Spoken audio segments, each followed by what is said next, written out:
আজকে দুপুরবেলা আমাদের কাছে একটি গোপন খবর আসে যে TR05C6449 পালসার মোটর বাইকে করে দুজন লোক খেদাছড়া সাইড থেকে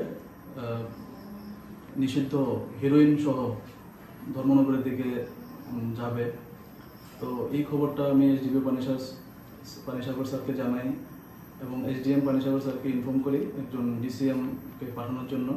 পাশাপাশি আমরা ডিস্ট্রিক্ট মোবাইল এফএসএল টিমকে আমরা ইনফর্ম করি এখানে ঘটনাস্থলে থাকার জন্য, উপস্থিত থাকার জন্য। তো এরপর SDP Panisagar sir, FSL team এবং ডিসিএম পানিসাগর স্যার ওরা আমাদের দামছড়া ব্লক টিলাতে আসেন। আমরা সেখানেই একটি অ্যাম্বুশে বসি। প্রায় ঘন্টাখানেক পরে যে আমাদের যে টার্গেটেড মোটরসাইকেল সহ দুজন লোক আমাদের সামনে আসে। আমরা তাদেরকে ডিটেইন করতে সক্ষম হই মোটরসাইকেলটিকে এবং সবার প্রেজেন্সে আমরা তল্লাশি চালিয়ে মোটরসাইকেলের সিটের নিচে থেকে আমরা একটি শোকেসে টোটাল 12 গ্রাম হিরোইন আমরা উদ্ধার করি। পাশাপাশি তাদের পজিশন থেকে আমরা 6000 টাকা এবং একটি মোবাইল ফোনও আমরা বাজেয়াপ্ত করি।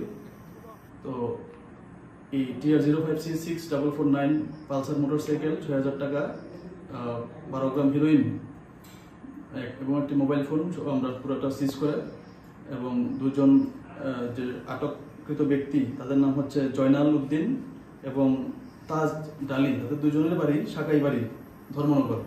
ওদেরকে আমরা ডিটেইন করি এবং থানাতে নিয়ে আসি। তাদের বিরুদ্ধে আমরা একটা এনডিপিএস মামলা আমরা নথিভুক্ত করছি থানাতে।